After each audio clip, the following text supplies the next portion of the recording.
ഷാഫി തുടങ്ങി വെച്ചു, രാഹുൽ അത് പൂർത്തിയാക്കും, നാശം ഇവിടെ തുടങ്ങുകയാണ്. കോൺഗ്രസിലെ ഇപ്പോഴത്തെ അവസ്ഥയെക്കുറിച്ച് പാലക്കാട് നിന്നുള്ള ചില പ്രതികരണങ്ങളാണ് ഈ വായിച്ചത്. താങ്കൾക്ക് എന്ത് തോന്നുന്നു? കോൺഗ്രസിലെ ഒരു യുവ നേതൃനിരയെ വളരെ പ്രതീക്ഷയോടുകൂടി കണ്ട ഒരു പൗരനാണ് ഞാൻ. ഒന്ന് ഷാഫി പറമ്പിൽ, അതുപോലെ തന്നെ മറ്റൊന്ന് രാഹുൽ മാങ്കൂട്ടത്തിൽ. വി.ടി. ബൽറാം കുറച്ച് വിവാദം ഉണ്ടാക്കിയ ആളാണ്, അദ്ദേഹം തോറ്റുപോവുകയും ചെയ്തല്ലോ.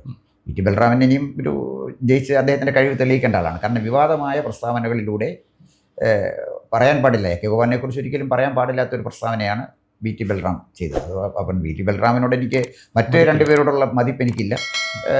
വി.ടി. ബൽറാം അത്ര ഒരു ആദരണീയനായിട്ട് എനിക്ക് തോന്നിയിട്ടില്ല, എനിക്ക് തോന്നിയിട്ടില്ല. അതിലൊരു ക്വാളിറ്റിയുള്ള നേതാവായിട്ട് വി.ടി. ബൽറാമിനെ ഞാൻ കാണുന്നില്ല. മാത്യു കുഴൽനാടനെ ഞാൻ ബഹുമാനിക്കുന്നു. കാരണം മാത്യു കുഴൽനാടൻ കാര്യങ്ങൾ പഠിച്ച് നല്ല പാർലമെൻറ്റേറിയനാണ്. നമുക്ക് ആവശ്യം നല്ല പാർലമെൻറ്റേറിയന്മാരെയാണ്, അല്ല നിയമസഭയിൽ വന്ന് പിന്നെ കമ്പ്യൂട്ടർ തല്ലി പൊട്ടിക്കുന്നവനെയും ഉടുതുണി പറിച്ച് കളയുന്നവനെയും നല്ല ജനം പ്രതീക്ഷിക്കുന്നത്. അപ്പോൾ അതുകൊണ്ട് എനിക്ക് ഈ വളരെ പ്രതീക്ഷ ഉണ്ടായിരുന്ന രണ്ടുപേരായിരുന്നു ഷാഫി പറമ്പിലും രാഹുൽ മാങ്കൂട്ടത്തിലും. പക്ഷേ രാഹുൽ മാങ്കൂട്ടത്തിൽ ഒരു ഒരു ഒരു ചില തെരുവ് ഗുണ്ടകളുടെ സ്റ്റൈലിലാണ് ഒരു പോലീസ് ഓഫീസറോട് അങ്ങനെ പെരുമാറുന്നത്. പാരിതോഷികം തരാം എന്നൊക്കെ പറയുന്നത് ശരിക്കും നമ്മൾ ഇതിനു മുൻപ് കണ്ടിട്ടുള്ള ചില CPM സഖാക്കന്മാരൊക്കെ പോലീസ് സ്റ്റേഷനിൽ കയ്യേറുകയും നിനക്കുള്ള പണി തരുന്നുണ്ടാ, നിന്നെ ഞാൻ കാണിച്ചു തരാം, നമ്മുടെ പാർട്ടിക്കാരാണ്, അത്തരത്തിലുള്ള ഭീഷണിയൊക്കെ ശരിക്കും ഇടത് ക്യാമ്പിൽ നിന്നാണ് പൊതുവെ കണ്ടിട്ടുള്ളത്, എസ്പെഷ്യലി CPM-ൽ നിന്ന്. കോൺഗ്രസിൽ നിന്ന് ഇത് പൊതുവെ അങ്ങനെ പ്രതീക്ഷിക്കപ്പെടാത്തൊരു കാര്യമാണ്. രാഹുൽ ഇപ്പോൾ അതാ ചെയ്തിരിക്കുന്നത്, നിനക്കുള്ള പാരിതോഷികം തരും എന്നാണ് അദ്ദേഹം പറയുന്നത്. രാഹുലിൻ്റെ ആ കമൻറ്റ് ഞാൻ കണ്ടതാണ്. ഒരു സീനിയർ പോലീസ് ഓഫീസറോടെ പോലീസ് ഓഫീസർ അവരുടെ ഇഷ്ടാനുസരിച്ച് വരികയല്ല, അവരെപ്പോഴും ഗവൺമെൻറ് നിയന്ത്രണത്തിലാണ് നിൽക്കുന്നത്.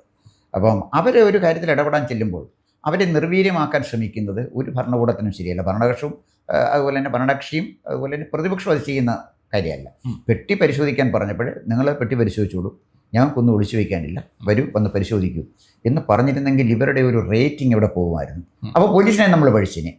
കാരണം ഇത് ശരിയല്ല, ഇവരെ പെട്ടി പരിശോധിക്കാൻ നേരത്തെ തന്നെ പാലക്കാട് പെട്ടി പരിശോധിച്ചു, പോകുന്നിടത്തൊക്കെ ഇവരുടെ പെട്ടി പരിശോധിച്ച് നടക്കുന്ന പോലീസിൻ്റെ പണി എന്ന് തോന്നുന്നു. പിന്നെ എൻഫോഴ്സ്മെൻറ്റ് ഡയറക്ടറേറ്റ് പണം കൊണ്ടുപോകുന്നുണ്ടോ എന്ന് പരിശോധിക്കാറുണ്ട്. അതിന് നമ്മൾ അസ്വസ്ഥത കാണിച്ചിട്ട് കാര്യമുണ്ട? അത് ഒരു നിയമപരമായി അവർ ചെയ്യേണ്ട കാര്യങ്ങളാണ് അവർ സ്വീകരിച്ചത്. അപ്പോൾ ഇവർ നിയമത്തിന് അതീതരാണ് എന്ന് ഷാഫി പറമ്പിലും അതുപോലെ തന്നെ രാഹുൽ മാങ്കൂട്ടവും കരുതിയിട്ടുണ്ടെങ്കിൽ ഇപ്പോൾ പ്രതിപക്ഷത്തിരിക്കുന്ന ഇവർ നാളെ ഭരണപക്ഷത്ത് വരികയും മന്ത്രിമാരാകുകയും ചെയ്താൽ കേരളത്തിൻ്റെ സ്ഥിതി എന്താവും? പൊതുവെ സോഷ്യൽ മീഡിയയിൽ തന്നെ ഒരു ഡിബേറ്റ്, നമ്മൾ ഇതുമായി ബന്ധപ്പെട്ട ഡിബേറ്റുകൾ പരിശോധിച്ച് കഴിഞ്ഞാൽ എല്ലാവരും ചോദിക്കുന്നൊരു ചോദ്യം, ഇവർ പ്രതിപക്ഷത്താണ്, ഇപ്പോൾ നാളെ ഭരണപക്ഷത്ത് എത്തുമോ ഇല്ലയോ എന്നുള്ള കാര്യത്തിൽ ഇപ്പോൾ നിലവിലെ സാഹചര്യത്തിൽ ഒരു ഉറപ്പ് പറയാൻ സാധിക്കില്ല. സപ്പോസ് ഇൻ കേസ് ഇവർ എത്തിയാൽ എന്തായിരിക്കും ഇവർ കാട്ടിക്കൂട്ടുക? അതാണ് ഒരു ചോദ്യം. താങ്കൾ എങ്ങനെ കാണും? അല്ല, അതാ ഞാൻ പറഞ്ഞത്. ഇതിനകത്ത് എപ്പോഴും ജനങ്ങൾ മനസ്സിൽ സൂക്ഷിക്കുന്നത് ഈ നിയമസഭയിലെ കലാപം ഉണ്ടാക്കുന്നവരും പച്ചത്തറി പറയുന്നവരും ഒന്നുമല്ല. അവരെപ്പോഴും ജനം മനസ്സിൽ സൂക്ഷിക്കുന്നത് സൗമ്യമായ മാന്യമായ പെരുമാറ്റത്തിലൂടെ ജനങ്ങളുടെ ആദരവ് പിടിച്ചു പറ്റുന്നത്. ഉദാഹരണത്തിന് CPM-ൽ ഇപ്പോൾ അദ്ദേഹം എവിടെയാണ് താമസിക്കുന്നത് പോലും എനിക്കറിഞ്ഞൂടാ, പിരപ്പംകോട് മുരളി നല്ല ഉണ്ടല്ലേ. ഞാൻ അപ്പോൾ അദ്ദേഹം ഒരു സ്വസ്ഥ വിശ്രമ ജീവിതത്തിലായിരിക്കും. ഞാൻ അദ്ദേഹത്തിൻ്റെ വീട്ടിൽ പോയിട്ടുണ്ട്, അദ്ദേഹത്തെ കണ്ടിട്ടുണ്ട്, സംസാരിച്ചിട്ടുണ്ട്. വളരെ പരന്ന വായനയുള്ള വളരെ സൗമ്യനായ സംസ്കാര സമ്പന്നനായ ഒരു നേതാവായിട്ടാണ് അദ്ദേഹത്തെ എനിക്ക് തോന്നിയിട്ടുള്ളത്. ഇപ്പോൾ ഇവിടെ പറയേണ്ട കാര്യമില്ല, പക്ഷേ എൻ്റെ മനസ്സിൽ ഈ ഒരാൾ നിൽക്കുന്നുണ്ടെങ്കിൽ ഞാൻ പിരപ്പംകോട് മുരളിയെക്കുറിച്ച് പറഞ്ഞത് M. വിജയകുമാർ, സ്പീക്കറായിരുന്ന M. വിജയകുമാർ, വളരെ സൗമ്യമായ പെരുമാറ്റമായിട്ട്.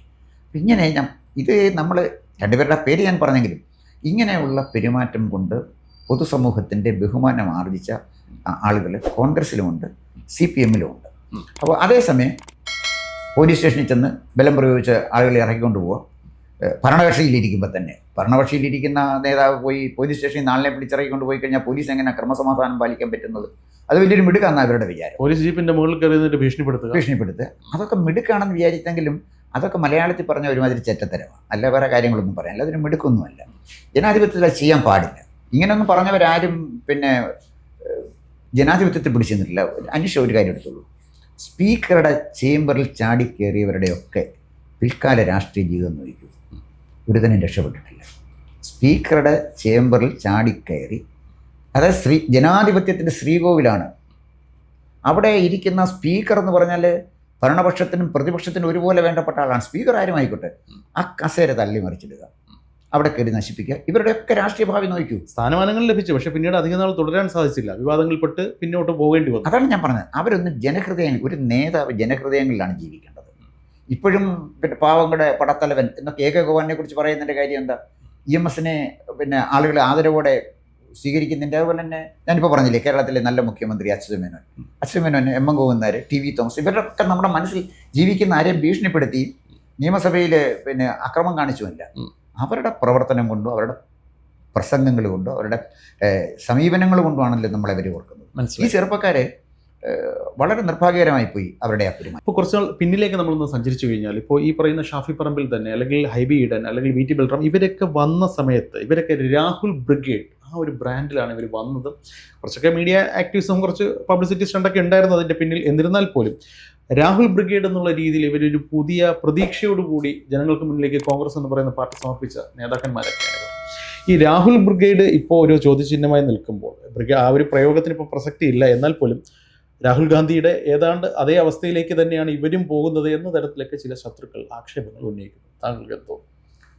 രാഹുൽ ബ്രിഗേഡ് എന്ന് പറയുന്ന ആളുകളെ അവിടേക്ക് പാനൊക്കെയുള്ളൂ. കാരണം രാഹുൽ ഗാന്ധി അത്രയേ ഉള്ളൂ, അതിനപ്പുറത്തൊന്നുമില്ല. അതായത് ഈ അടുത്ത സമയത്ത് എന്നോട് ഈ രാഹുൽ ബ്രിഗേഡ് പറഞ്ഞാണ്, വളരെ അടിയുറച്ച കോൺഗ്രസ്സുകാരനായ ഒരു കോളേജ് പ്രൊഫസർ, അദ്ദേഹത്തിന് ഇപ്പോൾ രാഷ്ട്രീയമൊന്നുമില്ല. ഞങ്ങളിങ്ങനെ രാഹുൽ ഗാന്ധിയെക്കുറിച്ച് സംസാരിച്ചപ്പോഴേ അദ്ദേഹം എന്നോട് പറഞ്ഞൊരു വാക്ക് എന്നെ വല്ലാതെ സ്പർശിച്ചു. രാഹുൽ ആദ്യം വരുമ്പോൾ എനിക്ക് കൗതുകമായിരുന്നു, രാഹുൽ പ്രവർത്തിച്ചു തുടങ്ങിയപ്പോൾ എനിക്ക് അവജ്ഞയായി, കുറച്ച് കഴിഞ്ഞപ്പോഴേ അത് വെറുപ്പായി, ഇപ്പോൾ എനിക്ക് ഭയമാണ്. ഞാൻ ചോദിച്ചു, അതെന്താണ് സർ അങ്ങ് ഭയക്കുന്നത്? എൻ്റെ വളരെ സീനിയറാണ്, അതെന്താണ് അങ്ങ് ഭയക്കുന്നത്? ഈ മനുഷ്യൻ ഇന്ത്യയുടെ പ്രധാനമന്ത്രിയായാൽ നമ്മുടെ രാജ്യം എങ്ങോട്ട് പോകും? നമ്മുടെ രാജ്യം ഛിന്ന ഭിന്നമായി പോയില്ലേ? ഈ രാജ്യത്തെ സ്നേഹിക്കാൻ കഴിയാത്തവൻ, ഈ രാജ്യത്തെ സംസ്കാരം ഉൾക്കൊള്ളാൻ കഴിയാത്തവൻ, ഇയാളെപ്പോലെ ഒരാൾ നമ്മുടെ ഭാവി പ്രധാനമന്ത്രിയാണ് എന്ന് പറയുന്നത് എൻ്റെ ഭയമാണ്. കാരണം നമ്മുടെ രാജ്യം നിലനിൽക്കില്ല. ഇത് അടിയുറച്ചൊരു കോൺഗ്രസ്സുകാരനാണ് രാഹുൽ ഗാന്ധിയെക്കുറിച്ച് പറഞ്ഞത്. ഇത് ഇവർക്കും ആപ്ലിക്കബിളാണ്. ഇവരെ വന്നപ്പോൾ ആദ്യം നമുക്ക് കൗതുകമായിരുന്നു, ഇപ്പം നമുക്ക് അവജ്ഞയായി, നാളെ ഇവർ അധികാരത്തിൽ വരുമെന്ന് ഭയമായി. അപ്പം അത് ഇത് സ്വന്തം ഇരിക്കുന്ന കമ്പ് മുറുക്കിയാണ് ഈ രാഹുൽ മാങ്കൂട്ടത്തിലും അതുപോലെ തന്നെ ഷാഫി പറമ്പിലും ചെയ്തത്. കഴിഞ്ഞ ദിവസത്തെ വാർത്തകളൊന്ന് പരിശോധിച്ച് കഴിഞ്ഞാൽ, പാലക്കാട് നിന്ന് കോൺഗ്രസ് പ്രവർത്തകരായി അവിടെ വർഷങ്ങളായി കോൺഗ്രസ് പാരമ്പര്യത്തോടു കൂടി പ്രവർത്തിച്ച ഒരു വലിയൊരു പറ്റം ആൾക്കാർ തന്നെ CPMലേക്ക് ചേക്കേറുന്ന ഒരു സാഹചര്യമുണ്ട്. അവർ പറയുന്നൊരു ആക്ഷേപം, ഈ ഷാഫി പറമ്പിൽ പാലക്കാട്ടുള്ള പാർട്ടിയെ നശിപ്പിക്കുന്നു എന്നാണ് പറയുന്നത്. രാഹുൽ എന്ന് പറയുന്നത് അയാളുടെ ഒരു ഏറാൻമൂളി മാത്രമാണ്. രാഹുൽ മാങ്കൂട്ടത്തിൽ പാലക്കാട്ടത്തെ കോൺഗ്രസ് നശിച്ചുകൊണ്ടിരിക്കുന്നു, ഷാഫി നശിപ്പിക്കുന്നു എന്ന് പറയുന്നു. ശരിയാണോ? അല്ല, ഇത് നേരത്തെ തന്നെ രാഹുൽ കോൺഗ്രസിനെ നശിപ്പിക്കുന്നു, കൃഷ്ണകുമാർ BJPയെ നശിപ്പിക്കുന്നു. കൃഷ്ണകുമാറിനെ കുറിച്ച് ഒരുപക്ഷെ ജയിക്കാൻ സാധ്യതയുള്ള സ്ഥാനാർത്ഥി എന്നാണ് ഞാൻ കരുതുന്നത്. പാലക്കാടുള്ള എൻ്റെ സുഹൃത്തുക്കൾ പറഞ്ഞപ്പോഴാണ് കൃഷ്ണകുമാർ അത്രമാത്രം അൺപോപ്പുലറാണെന്ന് എനിക്കറിയാൻ കഴിയും. കൃഷ്ണകുമാറിനെ ഞാൻ കണ്ടിട്ടേ ഇല്ല. നമുക്ക് കിട്ടുന്ന ഫീഡ്ബാക്കിനായിരിക്കുമല്ലോ നമ്മൾ പറയുന്നത്. പലരോട് സംസാരിക്കുമ്പോൾ നമുക്ക് ഏകദേശം ഒരു ചിത്രം കിട്ടും. അപ്പോൾ കൃഷ്ണകുമാറിനെ സംബന്ധിച്ചിടത്തോളം ഞാൻ മനസ്സിലാക്കുന്നത് ഇനി അദ്ദേഹത്തിന് പാലക്കാട് ഒരു സ്പേസ് ഉണ്ടെന്ന് എനിക്ക് തോന്നുന്നില്ല. കാരണം അത്രയും മാത്രം അദ്ദേഹം അൺപോപ്പുലറായി കഴിഞ്ഞു. തീരുമാനമായി കഴിഞ്ഞു കഴിഞ്ഞ തെരഞ്ഞെടുപ്പോട് കൂടി. തീരുമാനമായി കഴിഞ്ഞു. കാരണം വളരെ വളരെ അൺപോപ്പുലറായി. BJPക്കാർക്ക് പോലും അദ്ദേഹത്തിന് അക്സെപ്റ്റ് ചെയ്യാൻ കഴിയാത്ത വിധത്തിൽ. BJPക്കാർക്കാണ് അയാളെ കണ്ടുകൂടാത്തതെന്നാണ് പൊതുവെ പാലക്കാട് നിന്ന് കിട്ടുന്ന ഒരു പൾസ്. അല്ല, BJPക്കാർ കണ്ടുകൂടായെങ്കിൽ പിന്നെ മറ്റാളുകൾ എങ്ങനെ അദ്ദേഹത്തിനെ കൈകാര്യം ചെയ്യുന്നത്? ശരി, സ്വാഭാവികമല്ലേ. അപ്പം ഷാഫി പറമ്പിൽ മുഴുവൻ നിയന്ത്രിക്കുകയും രാഹുൽ മാങ്കൂട്ടത്തിനെ കയ്യിലെടുത്ത് സ്വന്തം ഇഷ്ടം നടപ്പിലാക്കാൻ ശ്രമിക്കുകയും ചെയ്താൽ അധിക ദൂരം അങ്ങനെ മുന്നോട്ട് പോകാൻ പറ്റും എന്ന് എനിക്ക് തോന്നുന്നില്ല. ഈ അടുത്ത തെരഞ്ഞെടുപ്പിൽ ഇവരൊക്കെ വീണ്ടും മത്സരിക്കാൻ ഇറങ്ങുമ്പോൾ ജനങ്ങളുടെ ഒരു സമീപനം എന്തായിരിക്കും? നമുക്കൊന്നും പ്രഡിക്റ്റ് ചെയ്യാൻ കഴിയില്ല. എന്നാലും താങ്കളുടെ ഒരു റീഡിങ് എന്താണ്? അല്ല, ജനങ്ങളുടെ സമീപനം ഈ പെട്ടെന്ന് 2026 തെരഞ്ഞെടുപ്പിനെ ഞാൻ കാണുന്നത് ഒരു പ്രത്യേക തരത്തിലാണ്. കാരണം ഇനി ഒരു വർഷത്തെ സമയമുണ്ട്. ആ ഒരു വർഷത്തെ സമയം കൊണ്ട് എന്ത് ഗവൺമെൻറ് ചെയ്യാൻ പറ്റും എന്നെനിക്ക് അറിഞ്ഞുകൂടാ. തെരഞ്ഞെടുപ്പിൽ ജനം വിധി എഴുതുന്നത് അവസാനത്തെ ഒരു മാസവും അല്ലെങ്കിൽ 2 മാസം വെച്ചായിരിക്കും. അവസാനത്തെ കുറച്ച് സംഭവവികാസങ്ങൾ മാത്രം വെച്ച് ജനം വിധി എഴുതത്തുള്ളൂ. ഇപ്പോൾ അതായത് കൃത്യമായി കാൽക്കുലേഷൻ തന്നെയാണ് LDF മുന്നോട്ട് പോയത്. അതായത് കൃത്യമായി നമ്മുടെ പിന്നെ NH-66 അത് കറക്റ്റായിട്ട് കാസർഗോഡ് തൊട്ട് ട്രിവാൻഡ്രം വരെയുള്ള ആ ഭാഗം യാഥാർത്ഥ്യമായാൽ, അത് പനവേലി തൊട്ട് അങ്ങ് കന്യാകുമാരി വരെ ഉണ്ടെങ്കിൽ ഇത്രയും ഭാഗം യാഥാർത്ഥ്യമായാൽ എത്ര ജില്ലകളിലൂടെയാണ് കടന്നു പോകുന്നത്? കേരളത്തിന് വലിയൊരു കൗതുകമായിരിക്കും. അതിവേഗത്തിലൊരു പാത പോകുന്നു, സർവീസ് റോഡ് താഴെ കൂടെ പോകുന്നു. അത് ഏറ്റവും ഗംഭീരമാണ്. പണിയൊക്കെ നല്ല ഗംഭീരമായിട്ടാണ് നടക്കുന്നത്. അപ്പം അപ്പോഴാണ് വളരെ ആകസ്മികമായി കാസർഗോഡിൻ്റെ ആ ഭാഗത്ത് കാസർഗോഡ് ഇപ്പോൾ വയനാട്ടിൽ വന്നത് എവിടെയാണ്? കണ്ണൂർക്കിടത്തിൽ പലയിടങ്ങളിലുണ്ട്. അപ്പോൾ അവിടെ അവർ പിന്നെ നേരത്തെ തന്നെ മുന്നറിയിപ്പ് കൊടുത്തിരുന്നു, ഇവിടെ ഇങ്ങനെ നീരൊഴുക്കുള്ള സ്ഥലത്ത് ചെയ്യരുതാണ്. അപ്പോൾ അത് പിന്നീട് അറിയുന്നത് DPRൽ മാറ്റം വരുത്തി, ഉം. പണികൾ മാറ്റം വരുത്തി, അതിനകത്ത് ഒരുപാട് അഴിമതി ഉണ്ടെന്ന് പറയുന്നു. കുറേ ആളുകളെ സസ്പെൻഡ് ചെയ്തു. എന്തായാലും ശരി, സമയബന്ധിതമായിട്ട് ഇന്നത്തെ സാഹചര്യത്തിൽ അത് തീർക്കാൻ കഴിയില്ല. അങ്ങനെ വരുമ്പോൾ ഗവൺമെൻറ്റിനെതിരെ വരുന്ന വലിയൊരു പ്രചരണം അഴിമതി കൊണ്ടും പിടിപ്പീട് കൊണ്ടും NH-66 സമയത്തിന് തീർക്കാൻ കഴിയാതെ പോയി. അപ്പോൾ പണി നടന്നുകൊണ്ടിരിക്കുന്ന NH-66ൻ്റെ പണി പൂർത്തിയാക്കാൻ കഴിഞ്ഞില്ലെങ്കിൽ ഈ റോഡ് കൊണ്ട് പ്രയോജനമില്ല. സത്യത്തിന് ഈ റോഡ് പിണറായി വിജയൻ്റെ കോൺട്രിബ്യൂഷനാണ്. ഉമ്മൻചാണ്ടി വേണ്ടെന്ന് പറഞ്ഞ റോഡാണ്. ഉമ്മൻചാണ്ടി റോഡേ വേണ്ടെന്ന് പറഞ്ഞാണ്. പക്ഷേ നിതിൻ ഗഡ്കരിയുമായിട്ടുള്ള പിണറായിയുടെ വ്യക്തിപരമായ സൗഹൃദത്തിൻ്റെ അടിസ്ഥാനത്തിലാണ് ഇത് വളരെ വേഗം തീരാൻ കാരണമായ ഒരു കാരണം. കാരണം കേരളത്തിൽ ഇപ്പോൾ തമിഴ്നാട്ടിലൊന്നും ഇതിൻ്റെ ആവശ്യമില്ല. തമിഴെല്ലാവരും ഒന്നിച്ച് വികസനത്തിന് പിന്താങ്ങുന്നവരാണ്. ഇവിടെ അങ്ങനെയല്ല. ഏത് വികസനം വന്നാലും പ്രതിപക്ഷത്ത് ആരിരുന്നാലും അവർ ഭരണപക്ഷം കൊണ്ടുവരുന്ന വികസനത്തിന് തടയുന്നവരാണ്. അതൊരു പ്രത്യേക കേരളത്തിലെ പൊളിറ്റിക്കൽ കൾച്ചറിൻ്റെ ഭാഗമാണ്. എന്തായാലും ശരി, അത് സമയബന്ധിതമായിട്ട് പൂർത്തിയാക്കാൻ കഴിയും എന്നെനിക്ക് തോന്നുന്നില്ല. രണ്ടാമത്തെ കാര്യം, സർക്കാർ ഉദ്യോഗസ്ഥന്മാരുടെ DA. സർക്കാർ ഉദ്യോഗസ്ഥന്മാർ എണ്ണത്തിൽ കുറവാണെങ്കിലും അതൊരു ഇൻഫ്ലുവൻഷ്യൽ മൈനോറിറ്റിയാണ്, ഫാക്റ്റാണ്. അവരവരുടെ കുടുംബാംഗങ്ങളൊക്കെ. ഇപ്പോൾ അവർക്കത് DA കൃത്യസമയത്ത് കൊടുക്കാതെ, അവരുടെ ശമ്പള പരിഷ്കരണം നടത്താതെ മുന്നോട്ട് പോയാൽ ഈ പറയുന്ന വോട്ടൊന്നും NGO യൂണിയൻ വിചാരിച്ചാൽ സമാഹരിക്കാൻ പറ്റുകയില്ല. വോട്ട് ചെയ്യുമ്പോൾ തിരിച്ച് വോട്ട് ചെയ്യും. 2026 അടുക്കുമ്പോൾ ചില മെക്കാനിസംസ് ഒക്കെ ആ കാര്യത്തിൽ സർക്കാർ കണ്ടിട്ടുണ്ടാകും. അല്ല, എത്ര മെക്കാനിസം കണ്ടാലും പെൻഷൻ പ്രായം വർദ്ധിപ്പിക്കാം. പെൻഷൻ പ്രായം വർദ്ധിപ്പിക്കാൻ പ്രായമായിട്ട് ബുദ്ധിമുട്ടുണ്ട്. കാരണം ചെറുപ്പക്കാർ എതിർക്കും. പെൻഷൻ പ്രായം വർദ്ധിപ്പിക്കുന്നതിന് പണ്ടും CPM DYFI എതിരായിരുന്നു. ഇപ്പുറത്ത് കുറെ PSC റാങ്ക് ലിസ്റ്റിന്റെ കാലാവധിയും കൂടെ അങ്ങ് നീട്ടിക്കൊടുത്താൽ പോരെ. അവസാന കാലഘട്ടത്തിൽ എന്ത് ഗിമിക്കുവാണെങ്കിലും ആകാം. എന്തെങ്കിലുമൊക്കെ കണ്ടിട്ടുണ്ടാകും, സാധ്യതകളാണ്. തീർച്ചയായിട്ടും അവർ ഹോംവർക്ക് ചെയ്തിട്ടുണ്ട്. CPM ആണ്, കൃത്യമായിട്ട് അവർ ഹോംവർക്ക് ചെയ്തിട്ടുണ്ട്. ഞാൻ പറഞ്ഞു വന്നത്, ഇതൊക്കെ അവരുടെ മുന്നിലൊരു വെല്ലുവിളിയാകുമ്പോൾ ആന്റി ഇൻകംബൻസി കൂടുതൽ ശക്തമാകാനാണ് സാധ്യത. ആശാ വർക്കേഴ്സ് സമരത്തിലാണ്, മനസ്സിലായി. സർക്കാർ ഉദ്യോഗസ്ഥന്മാർ അസ്വസ്ഥരാണ്, പെൻഷൻകാർ നിരാശരാണ്, ആശാ വർക്കേഴ്സ് വഴിയിലാണ്, പെരുവഴിയിലാണ്.